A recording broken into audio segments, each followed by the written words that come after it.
Hello everyone, welcome to TWS academy. General awareness এবং জিকের আজ পর্ব 4।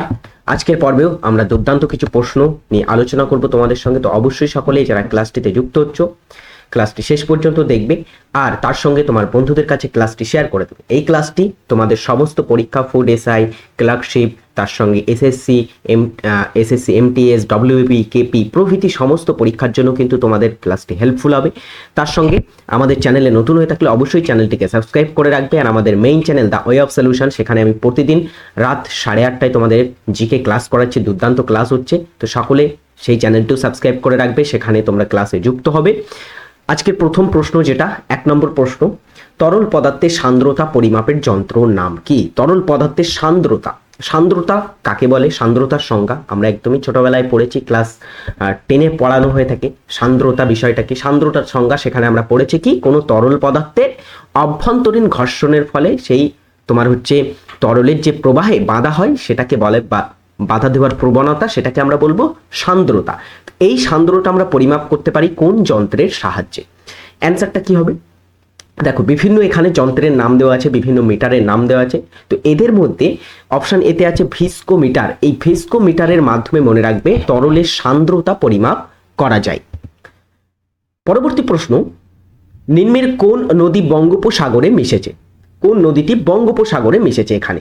তো দেখো, আমরা যদি দেখি ভারতের নদ নদী প্রধানত দুই দিকে প্রবাহিত হয়েছে, একটা হচ্ছে পূর্ব দিকে, একটা হচ্ছে পশ্চিম দিকে। পশ্চিম দিকে যে সমস্তগুলো প্রবাহিত হয়েছে তার মধ্যে বেশিরভাগ হয় খাম্বাত উপসাগরে, না হয় আরব সাগরে পতিত হয়েছে। বিশেষ করে দক্ষিণ ভারতের নদ নদীগুলোকে এইভাবেই কিন্তু বিভক্ত করা হয়, পশ্চিম বাহিনী পূর্ব বাহিনী বলে। যেমন নর্মদা নদী আছে, দেখো এখানে নর্মদা পশ্চিম বাহিনী নদীগুলোর মধ্যে ভারতের সবচেয়ে দীর্ঘতম নদী বলা হয় এই নদীটিকে। তো বঙ্গোপসাগরে পতিত হয়েছে মানে আমরা ধরবো পূর্ব বাহিনী নদী কোনটি। তুমি যদি বুঝতে না পারো তাহলে প্রশ্নটা এইভাবেও সলভ করতে পারো যে কোন নদীটি পূর্ব বাহিনী এর মধ্যে, মাহি, নর্মদা, ব্রাহ্মণী আর তাপ্তি। তো এখানে দেখো নর্মদা নদী যেটা বললাম এটা হচ্ছে সবচেয়ে দীর্ঘতম পশ্চিম বাহিনী নদী। এটা মধ্যপ্রদেশের অমরকন্টক থেকে উৎপত্তি লাভ করেছে এবং পতিত হয়েছে কোথায়? খাম্বাত উপসাগরে। তারপরে মাহি নদী, এটাও যদি আমরা বলি মাহি নদী, এটাও কিন্তু তোমার কোথায়? খাম্বাত উপসাগরে পতিত হয়েছে। এবং তাপ্তি নদী বা তাপ্তি বলা হয় যেটাকে, এটাও কিন্তু একটা অন্যতম দীর্ঘ ভারতের পশ্চিম বাহিনী নদীর মধ্যে পড়ে। শুধুমাত্র ব্রাহ্মণী নদীটা কোথায় মিশেছে? অ্যান্সার হবে ব্রাহ্মণী নদী মিশেছে বঙ্গোপসাগরে। আচ্ছা, ব্রাহ্মণী নদী সম্পর্কে তোমরা নিশ্চয়ই জানো, ব্রাহ্মণীর তীরে একটা বিখ্যাত, এখান থেকে প্রশ্ন এইভাবে একটা আসে ঘুরিয়ে, যে একটা তোমার লৌহ ইস্পাত শিল্প কেন্দ্রের নাম দেওয়া হয় রৌরকেল্লা। সেই রৌরকেল্লাটা কোন নদীর তীরে অবস্থিত? তো এইভাবেও কিন্তু প্রশ্ন আসে পরীক্ষায়, তো মনে রাখবে সেটা ব্রাহ্মণী নদীর তীরে কিন্তু অবস্থিত। পরের প্রশ্ন হচ্ছে, প্রতি বছর কোন তারিখে বিশ্ব খাদ্য দিবস পালিত হয়? বিশ্ব খাদ্য দিবস এটা কোন দিনে পালিত হয়? দারুণ একটি প্রশ্ন, সকলে এই প্রশ্নটির উত্তর করো। এই ধরনের বিভিন্ন কিন্তু দিবস থেকে তোমাদের পরীক্ষায় প্রশ্ন আসতে পারে, তো অবশ্যই গুরুত্বপূর্ণ দিবসগুলো পড়ার চেষ্টা করবে। দেখো, বিশ্ব খাদ্য দিবসটা কোন দিনে পালন করা হয়? সঠিক উত্তর হবে এখানে 16ই অক্টোবর। এই দিনে পালন করা হয় বিশ্ব খাদ্য দিবস। এতদিন থাকতে 16ই অক্টোবর কেন বিশ্ব খাদ্য দিবস? যদি কারণ খুঁজতে চাও তাহলে মনে রাখবে এই দিনে FAO অর্থাৎ ফুড অ্যান্ড এগ্রিকালচার অর্গানাইজেশন, এটা কিন্তু প্রতিষ্ঠা হয়েছিল। কোথায় এর সদর দপ্তর? পরীক্ষায় প্রশ্ন আসে, সদর দপ্তর কোথায় FAOর? সকলে কমেন্টে বলো যার জানা আছে। তো মনে রাখবে FAO এটা 16ই অক্টোবর 1945 16ই অক্টোবর এটা প্রতিষ্ঠা হয়। এবং এটার সদর দপ্তর কোথায়? পরীক্ষায় খুবই গুরুত্বপূর্ণ, FAOর সদর দপ্তরটা কোথায়? সঠিক উত্তর হবে এটা ইতালির রোমে অবস্থিত এর সদর দপ্তর। নেক্সট হচ্ছে, মহাবিদ্রোহের সময় ভারতের গভর্নর জেনারেল কে ছিলেন? দারুণ প্রশ্ন। মহাবিদ্রোহ বা সিপাহী বিদ্রোহ কবে সংগঠিত হয় বলো? মহাবিদ্রোহ বা সিপাহী বিদ্রোহটা কবে সংগঠিত হয়েছিল এবং সেই সময়ে ভারতের গভর্নর জেনারেল কে ছিলেন? অ্যান্সার কি হবে? দেখো, মহাবিদ্রোহ হয়েছিল কত সালে? 1857 সালে। সেই মহাবিদ্রোহের সময় যিনি ভারতের গভর্নর জেনারেল ছিলেন, অ্যান্সার হবে লর্ড ক্যানিং ছিলেন। লর্ড ক্যানিং ইনি 1856 থেকে 1862 সাল পর্যন্ত সাল পর্যন্ত তিনি ভারতের গভর্নর জেনারেল এবং ভাইসরয় ছিলেন। কেন দুইটি পদই কিন্তু তার ছিল, কারণ তার সময়ে কিন্তু গভর্নর জেনারেল পদটা চেঞ্জ হয়ে ভাইসরয়ের ছিল। তিনি ছিলেন ভারতের ভারতের শেষ গভর্নর জেনারেল এবং ভারতের প্রথম ভাইসরয়। এটাও কিন্তু খুবই গুরুত্বপূর্ণ। পরেরটা দেখো, ধিমসা ভারতের কোন রাজ্যের উপজাতি নৃত্য? ধিমসা হচ্ছে একটা ভারতীয় রাজ্যের উপজাতি নৃত্য। কোন রাজ্যের?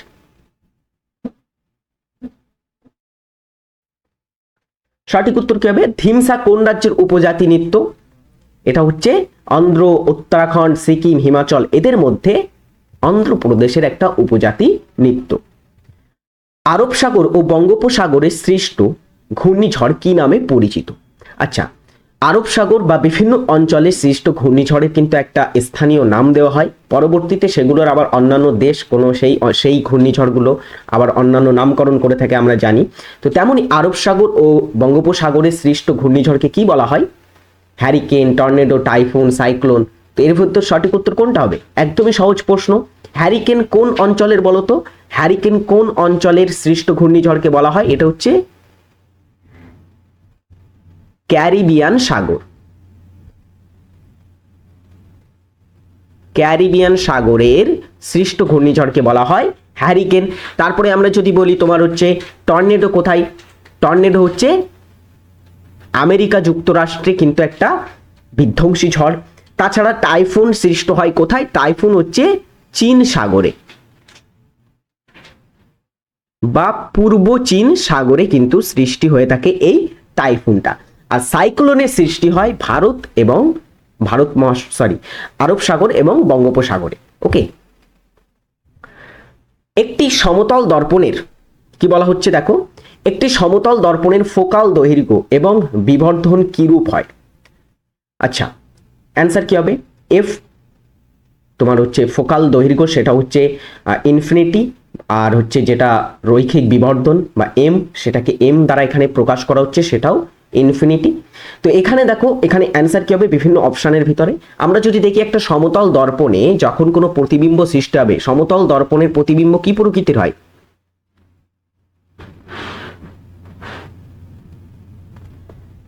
সমতল দর্পণে সৃষ্ট প্রতিবিম্ব কি প্রকৃতির হয় বলো?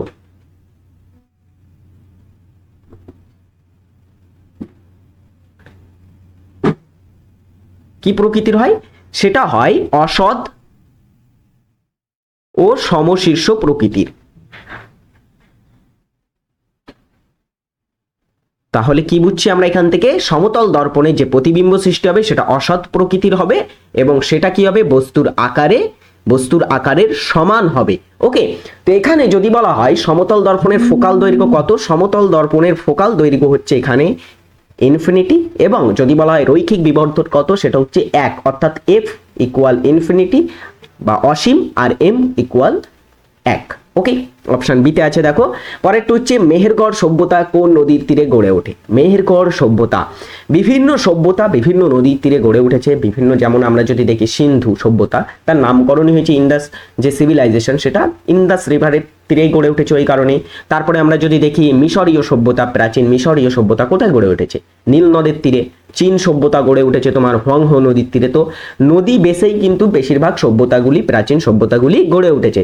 তেমনি মেহেরগড় সভ্যতা, এটাও কিন্তু গঠিত হয়েছে একটা নদীর তীরে। মেহেরগড় সভ্যতার যদি আমরা বলি এর উপস্থিতি কোথায় বা মেহেরগড় সভ্যতাটা কোথায় অবস্থিত, মনে রাখবে এটা অবস্থিত পাকিস্তানের কাচ্চি সমভূমি অঞ্চলে মেহেরগড় সভ্যতা নিদর্শন পাওয়া যায় বা সেখানে কিন্তু এটা ছিল। তো এই মেহেরগড় সভ্যতা কোন নদীর তীরে গড়ে ওঠে? অ্যান্সার হবে এটা বোলান নদীর তীরে গড়ে ওঠে। আচ্ছা, এখানে আরো একটা জিনিস মনে রাখবে, এটা আবিষ্কার কবে হয়েছিল? আবিষ্কার হয় কবে এই মেহেরগড় সভ্যতা? কারণ এটা কিন্তু গুরুত্বপূর্ণ। তো আবিষ্কার হয়েছিল এই মেহেরগড় সভ্যতাটা 1974 সালে। এবং কারা আবিষ্কার করেছিল? এইটা আবিষ্কার করেছিল ফ্রাঁসোয়া জারিস, একজন ফ্রান্সের বা ফরাসি প্রত্নতাত্ত্বিক ছিলেন, এবং আরেকজন ছিল রিচার্ড মিডো। তারা কিন্তু এটা আবিষ্কার করে। দ্য হোয়াইট টাইগার বইটির লেখক কে? দ্য হোয়াইট টাইগার একটা বই, এই বইটির লেখক কে? আচ্ছা, এই বইটি কিন্তু যেমন তেমন বই নয়, এই বইটি কিন্তু গুরুত্বপূর্ণ একটা দিক থেকে, কারণ এই বইটি হচ্ছে বুকার পুরস্কার জয়ী, ম্যান বুকার পুরস্কার জয়ী হয়েছিল।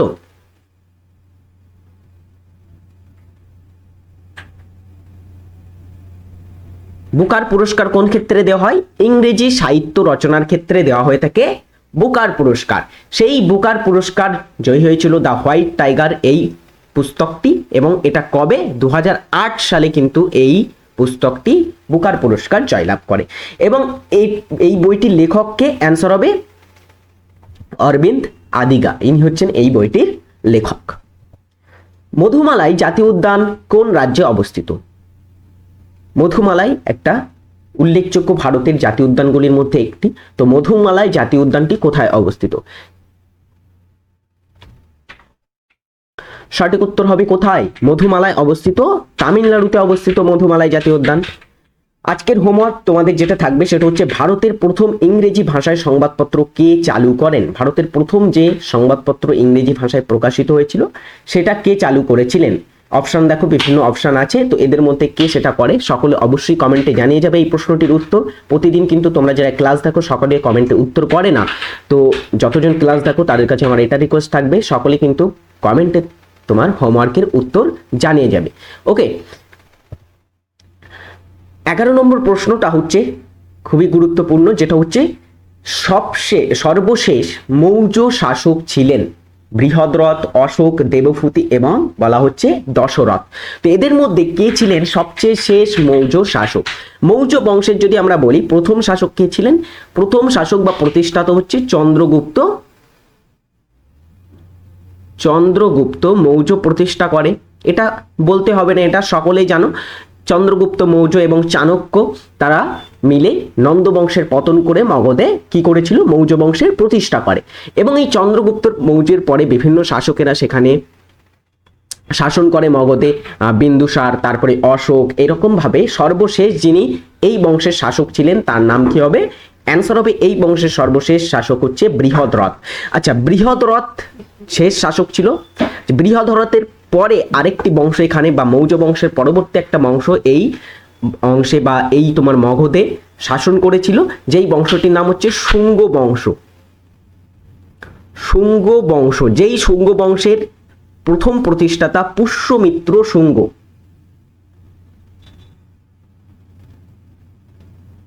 পুষ্যমিত্র শুঙ্গ কি করেন? তিনি বৃহদ্রথকে হত্যা করেন।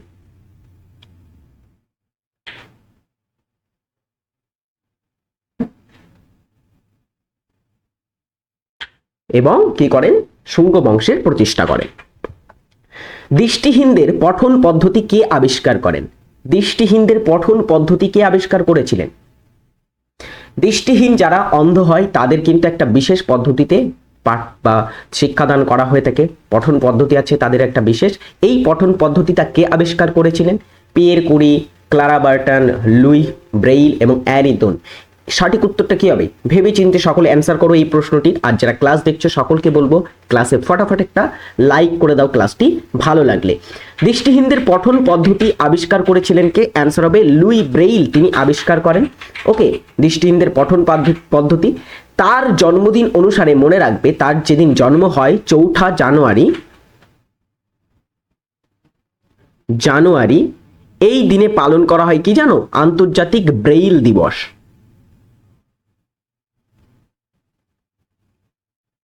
তাহলে ব্রেইল দিবসটা কবে পালন করা হয়? সেটা হচ্ছে 4 জানুয়ারি। ভারতের উচ্চতম জলপ্রপাত কোন নদীর উপর অবস্থিত? ভারতের উচ্চতম জলপ্রপাতটি কোন নদীর উপরে অবস্থিত? আচ্ছা, তার আগে আমাদের জানতে হবে যে ভারতের উচ্চতম জলপ্রপাতটি কোনটি। ভারতের উচ্চতম জলপ্রপাতটি কোনটি সেটা কি হবে? সেটা হচ্ছে কর্ণাটকের কুঞ্চিকল। কুঞ্চিকল জলপ্রপাত হচ্ছে উচ্চতম। কতটা উচ্চ? এটা হচ্ছে 455 মিটার উচ্চতা। কতটা উচ্চতা এর? 455 মিটার। এবং এটা কোথায় অবস্থিত? কর্ণাটকে অবস্থিত। কোন নদীর উপরে এবারে আমাদের মূল প্রশ্ন, সেটা হচ্ছে এটা অবস্থিত বরাহি নদীর উপরে। এখানে কয়েকটি নদীর নাম আমি এখানে এইভাবে রেখেছি যাতে একটু আলোচনা করতে পারি, সেই কারণে এই সমস্ত নদীর উপরে কিন্তু উল্লেখযোগ্য ভারতের কিছু জলপ্রপাত অবস্থিত আছে। তো সুতরাং দেখো এগুলো কোন কোন জলপ্রপাত। বিহাদ নদীর উপরে যদি বলা হয় কোন জলপ্রপাত আছে, তো মনে রাখবে বিহাদ নদীর উপরে মধ্যপ্রদেশের চাঁচাই জলপ্রপাত অবস্থিত। চাঁচাই জলপ্রপাত মধ্যপ্রদেশে। তারপরে দেখো সরাবতী নদীর উপরে অবস্থিত যদি একটা বলা হয় জলপ্রপাতের নাম, সেটা হচ্ছে যোগ বা গ্রেসোপ্পা বা মহাত্মা গান্ধী জলপ্রপাত। একটাই কিন্তু জলপ্রপাতের বিভিন্ন নাম। এটা এটা কোথায় অবস্থিত? এটাও কিন্তু কর্ণাটকে। আচ্ছা, কাঞ্চি নদীর উপরে কোন জলপ্রপাত আছে? এই নদীর উপরে আছে দশম জলপ্রপাত। দশম জলপ্রপাতটা কোন রাজ্যে? সকলে বলো। দশম জলপ্রপাত এই নদীর উপরে অবস্থিত এবং এটা হচ্ছে ঝাড়খণ্ড রাজ্যে। ঝাড়খণ্ড রাজ্যে। Clear all? নেক্সট হচ্ছে দেখো কোন ধাতুটি সর্বাধিক তাপ পরিবাহী? AU, AG, AL আর CU বা কপার। তো এদের মধ্যে কোন ধাতুটি সবচেয়ে বেশি তাপ পরিবহন করতে পারে? তাপ পরিবাহিতা ক্ষমতা সবচেয়ে বেশি কার? কার বলো?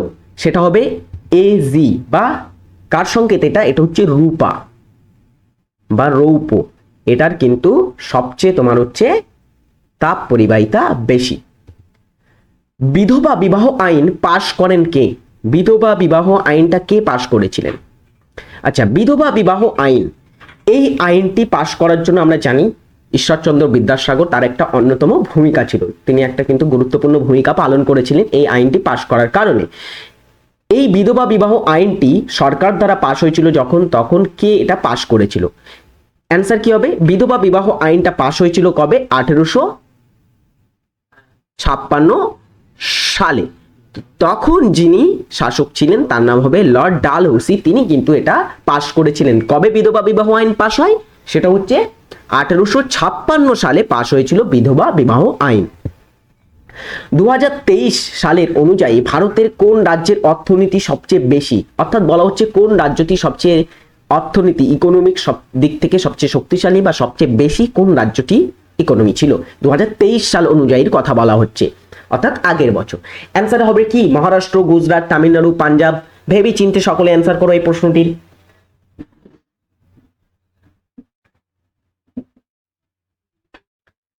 সবচেয়ে অর্থনৈতিক দিক থেকে শক্তিশালী বা সবচেয়ে অর্থনৈতিক রাজ্য কোনটি ছিল? অ্যান্সার হবে এটা মহারাষ্ট্র রাজ্য। Okay. The nice guy who finish first কার জীবনীমূলক গ্রন্থ? আত্মজীবনী নয়, এটা একটা জীবনীমূলক গ্রন্থ। নিচে কয়েকটি ক্রিকেটারের নাম দেওয়া আছে আমাদের ভারতীয়, যেমন হচ্ছে মহেন্দ্র সিং ধোনি, বিরাট কোহলি, রাহুল দ্রাবিড়, রবি শাস্ত্রী। তো এদের মধ্যে কার জীবনী the nice guy who finish first? দেখো এই গ্রন্থটি যিনি লিখেছিলেন এটা একজনের জীবনী বটেই, কিন্তু লেখক যিনি ছিলেন তার নামটা আমি লিখে দিচ্ছি। লেখক হচ্ছেন কে? দেবেন্দ্র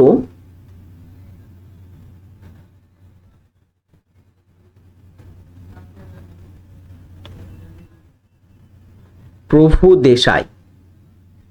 দেবেন্দ্র প্রভু দেশাইয়ের লেখা এই গ্রন্থটি the nice guy who finish first, এবং এটা হচ্ছে ভারতীয় ক্রিকেট দলের বর্তমান প্রধান কোচ রাহুল দ্রাবিড় এবং ভারতের প্রাক্তন ক্রিকেটার রাহুল দ্রাবিড়ের জীবনীমূলক গ্রন্থ। আত্মজীবনী নয়, কিন্তু এটা জীবনীমূলক গ্রন্থ।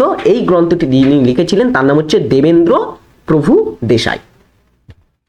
মহাকবি কালিদাস সমসাময়িক ছিলেন কার?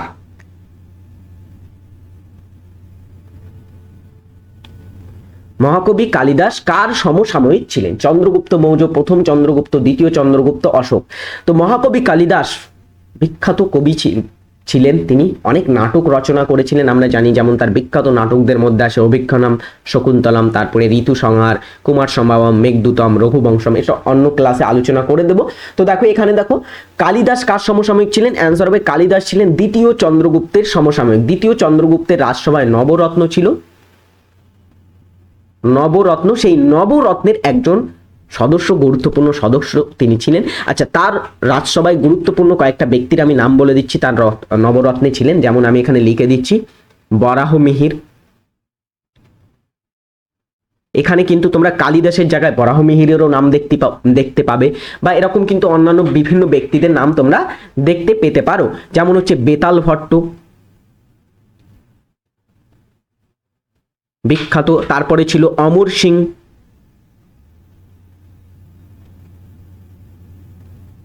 অমর সিংহ, এবং আরেকজন হচ্ছে ধন্বন্তরী। তাছাড়া আরো অনেকে ছিল।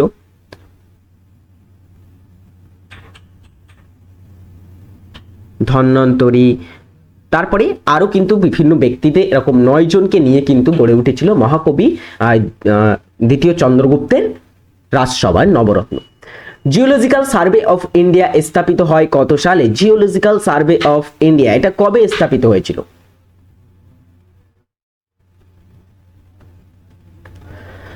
জিওলজিক্যাল সার্ভে অফ ইন্ডিয়া ভারতের একটা অন্যতম কি ভূতাত্ত্বিক সংস্থা, যেই বা জরিপ সংস্থা।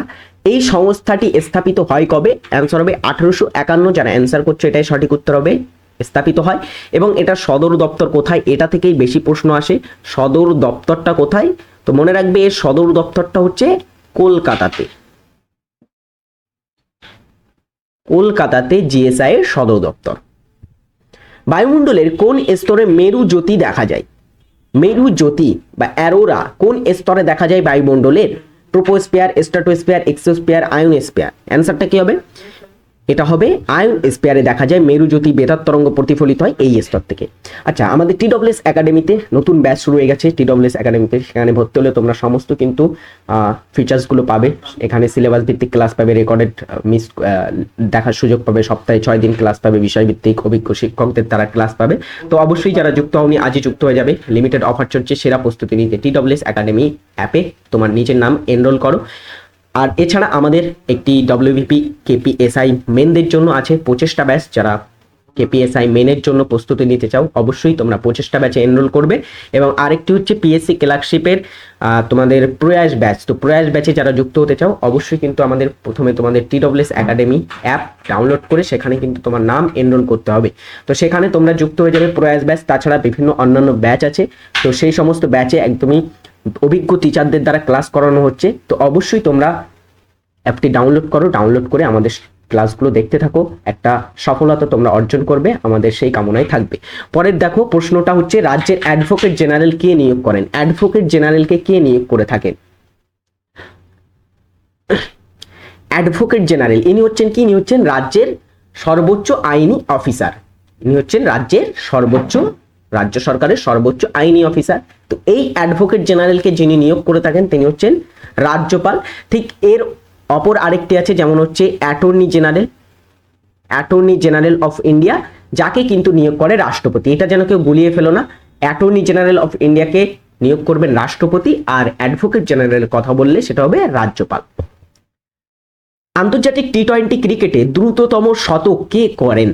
দ্রুততম শতক, আচ্ছা এটা কয়েকদিন আগের কিন্তু একটা সাম্প্রতিক ঘটনা। আন্তর্জাতিক T20 ক্রিকেটে দ্রুততম তোমার হচ্ছে সেঞ্চুরি কার দখলে আছে? Glenn Maxwell, David Miller, Kushal মাল্লা বা জন নিকল।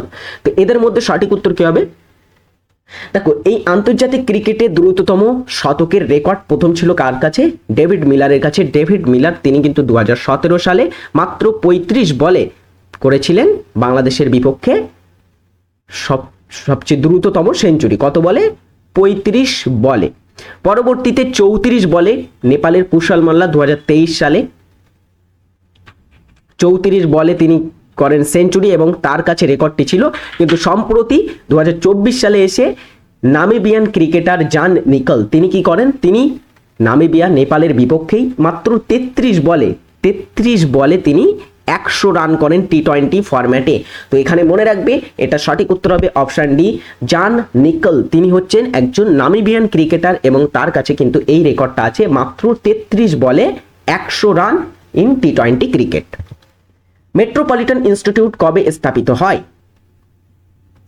মেট্রোপলিটন ইনস্টিটিউট এটা স্থাপিত হয় কবে? এটা হচ্ছে স্থাপন করেন কে? এভাবেও প্রশ্ন আসতে পারে তোমাদের। যেমন যদি বলা হয় স্থাপন করেন কে, সেটা হবে ঈশ্বরচন্দ্র বিদ্যাসাগর। ওকে, তো এই তোমার হচ্ছে মেট্রোপলিটন ইনস্টিটিউট, এটার কিন্তু বর্তমান নাম পরিবর্তন করে বিদ্যাসাগর কলেজও কিন্তু করা হয়েছে। তো এটার কিন্তু এখন মেট্রোপলিটন ইনস্টিটিউট বলা হয় না, এটা হচ্ছে বর্তমানে বিদ্যাসাগর কলেজ। তো বলা যেতে পারে বিদ্যাসাগর কলেজ বা মেট্রোপলিটন ইনস্টিটিউট দুটোই একই সময় প্রতিষ্ঠিত হয়, সেটা হচ্ছে 1872 সালে। কোন দিনে সূর্য থেকে পৃথিবীর দূরত্ব সবচেয়ে কম হয়? সূর্য থেকে পৃথিবীর দূরত্ব সবচেয়ে কম হয় কোন দিনে? আচ্ছা, পৃথিবী তার কক্ষপথে নিজের কক্ষপথে সূর্যের চারিদিকে ঘুরতে ঘুরতে একটা এমন পজিশনে এসে পৌঁছায় যখন কিন্তু সূর্য এবং পৃথিবীর মাঝের দূরত্ব অনেকটা কমে যায়। তো মনে রাখবে, যেটা কমে যায় সেটাকে আমরা কি বলবো? সেটাকে বলবো অনুসুর। অনুসুর বলা হবে সেটাকে, আর অপসুর বলা হবে যেটা দূরে। অপ মানে হচ্ছে দূরে, অপসুর। ওকে, তো অপসুর অনুসুর অবস্থান কবে কবে হয়? তো অপসুর যখন তোমার হচ্ছে অপসুর অবস্থান হয় তখন সূর্য থেকে পৃথিবীর প্রায় কিন্তু যে গড় দূরত্ব বলা হয় প্রায় 15,20,00,000 কিমির মতো হয়। এবং এটা কোন দিনে? সেটা হচ্ছে 4 জুলাই হচ্ছে অপসুর, এটা হচ্ছে 4 জুলাই। এবং অনুসুরটা হচ্ছে কবে? অনুসুরটা হচ্ছে তোমার 3রা জানুয়ারি। এখানে অপশন বিতে আছে 3রা জানুয়ারি, তো এটাই অ্যান্সার হবে। কোন ভিটামিনের অভাবে অতিরিক্ত রক্তক্ষরণ হয়? অতিরিক্ত রক্তক্ষরণ বা রক্ত জমাট বাঁধতে চায় না কোন ভিটামিনের অভাবে? ভিটামিন এ, সি, ই, কে?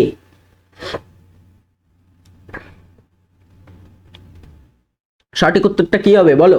বিভিন্ন ভিটামিন অভাবে বিভিন্ন রোগ হয়ে থাকে আমরা জানি, যেমন ভিটামিন এ এর অভাবে কোন রোগ হয়? ভিটামিন এ এর অভাবে রাতকানা রোগ হয়। ভিটামিন সি এর অভাবে তোমার আমরা দেখেছি রোগ হয়ে থাকে স্কারবি রোগ হয়। ভিটামিন ই এর অভাবে বন্ধ্যাত্বতা বা অন্যান্য কিন্তু রোগ হয়ে থাকে। তারপরে তোমার হচ্ছে ভিটামিন কে এর অভাবে কোন রোগ হয়? সেটা হচ্ছে ভিটামিন কে এর অভাবে হয় এই অতিরিক্ত রক্তক্ষরণ জাতীয় রোগ। অমৃতা দেবী বিষ্ণুই জাতীয় পুরস্কার কিসের জন্য দেওয়া হয়? অমৃতা দেবী বিষ্ণুই জাতীয় পুরস্কার, এই পুরস্কারটি একটা ক্ষেত্রে দেওয়া হয়, কোন ক্ষেত্রে দেওয়া হয়? বন্যপ্রাণী সুরক্ষা, শক্তি সুরক্ষা, পরিবেশ সুরক্ষা নাকি জীব বৈচিত্র্য সুরক্ষা? দেখো, এটা কিন্তু প্রিভিয়াস ইয়ারের প্রশ্ন, সো ঘাবড়ানোর কিছু নেই। অনেকে ভাববে যে নতুন প্রশ্ন, তো এই প্রশ্নটা প্রিভিয়াস ইয়ারের পরীক্ষায় এসেছে তোমাদের। তো অমৃতা দেবী বিষ্ণুই জাতীয় পুরস্কার এটা হচ্ছে কিসের ক্ষেত্রে দেওয়া হয়? এটা হচ্ছে বন্যপ্রাণী সুরক্ষার ক্ষেত্রে এই পুরস্কারটি দেওয়া হয়। সাঁওতালরা কোন জাতির বংশধর? সাঁওতাল যে গোষ্ঠী আছে, সাঁওতাল একটা জাতি, সেই সাঁওতালরা কোন জাতির বংশধর? প্রোটো অস্ট্রোলাইট, দ্রাবিড়, এস্কিমো, ইন্দোস নাকি মঙ্গোলাইট?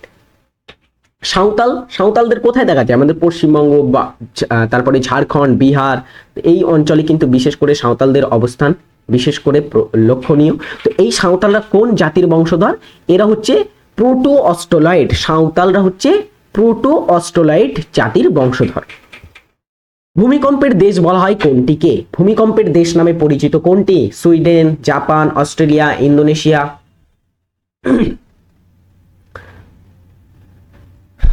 ভূমিকম্পের দেশ বলা হয় কোনটিকে? অ্যান্সার হবে জাপানকে বলা হয়। ভারতীয় সংবিধানের 110 নং ধারার বিষয়টি হলো সুপ্রিম কোর্টের সাংবিধানিক গঠন, রাষ্ট্রপতির নির্বাচন পদ্ধতি, বিধান পরিষদের সৃষ্টি ও অবলুপ্তি, আরেকটি হচ্ছে অর্থ বিলের সংজ্ঞা। তো 110 নং ধারা এটি কিসের সঙ্গে যুক্ত? এটি অবশ্যই হচ্ছে অর্থ বিলের সঙ্গে যুক্ত। অর্থ বিলের সংজ্ঞা আছে এখানে। ভারতের জলবায়ু নিম্নের কিরূপ? লাস্ট প্রশ্ন তোমাদের, ভারতীয় জলবায়ু কিরূপ? ক্রান্তীয় উষ্ণ প্রকৃতির নাকি ক্রান্তীয় মৌসুমী প্রকৃতির, সমভাবাপন্ন, প্রাকৃতিক নাকি কোনোটিই নয়? তো মনে রাখবে, আমি তোমাদের কয়েকদিন আগের ক্লাসে বলেছিলাম, আগের যে ক্লাসটি করাচ্ছিলাম বা আগের যে তোমার সিরিজটি করাচ্ছিলাম সেখানে এই প্রশ্নটি নিয়ে আলোচনা করেছিলাম ডিটেলসে। তো সেই ক্লাসগুলি যদি তোমরা না দেখে থাকো বা নতুন হয়ে থাকো তাহলে কিন্তু আমাদের প্লে লিস্টে ওখানে গিয়ে ক্লিক করে দেখতে পারো আগের ক্লাসগুলো।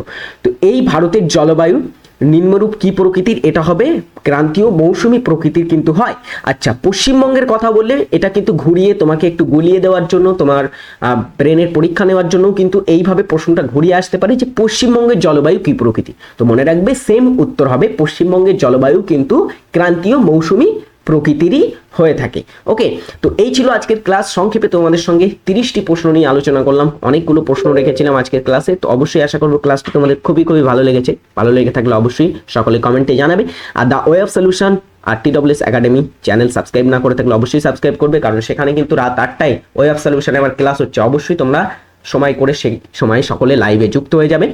আর আমাদের TWS একাডেমি অ্যাপ ডাউনলোড না করলে আজই ডাউনলোড করো, সেখানে কিন্তু তোমরা আমাদের অভিজ্ঞ টিচারদের কাছ থেকে লাইভ ব্যাচে ক্লাস করার সুযোগ পাবে। ওকে, তো সকলে ভালো থাকবে, সুস্থ থাকবে, নিজের খেয়াল রাখবে। এখানেই ক্লাসটি শেষ করছি, টাটা।